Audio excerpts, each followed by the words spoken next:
Hey guys, it's Rachel and happy Valentine's Day to you all. Today I have a super quick recipe that is great if you are spending Valentine's Day alone and you're looking for something sweet to eat for dessert. We are making a red velvet mug cake with cream cheese frosting.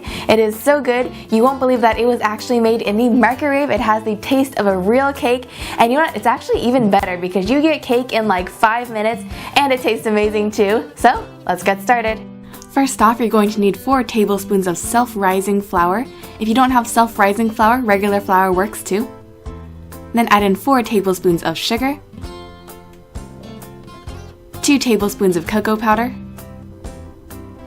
3 tablespoons of milk, along with 3 tablespoons of oil. Then crack in 1 egg and give this all a mix. Once that is all combined, you're going to add in a half teaspoon of red gel food coloring. If you're using the liquid kind, bump that up to 1 tablespoon and mix that in to get a nice smooth batter. Then I'm going to pour this into a greased mug.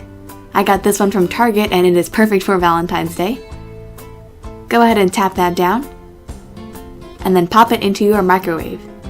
Everyone's microwave is different, so you definitely want to keep an eye on your mug cake.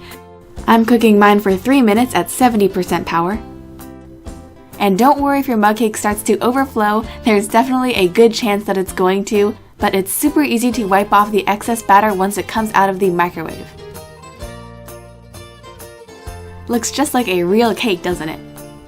For a really quick cream cheese frosting, you'll need 4 tablespoons of softened butter, along with 2 ounces of cream cheese, also softened, and just cream those together. Then add in a 1/4 teaspoon of vanilla extract and mix that in too. Finish it off with a cup of powdered sugar and blend that in. Then just pipe this on top of your cooled mug cake. I let mine cool completely because I wanted to frost it and make it look pretty for you guys. But let's be real, if you are making a microwave mug cake, it is because you want cake now, so feel free to eat it hot out of the microwave even if your frosting melts. Once you guys try this recipe, you won't believe this was made in the microwave. It tastes just like a real cake actually. A lot of mug cakes have that really weird spongy texture, but this one is so moist and just like a real cake. Anyways, I hope you guys enjoyed this video, and I hope you all have a great Valentine's Day, whether you're spending it with somebody you love or something you love, and I'll see you guys next time. Bye guys. Thanks so much for watching. Click below for more videos, and don't forget to subscribe for more cute recipes. Talk to you soon.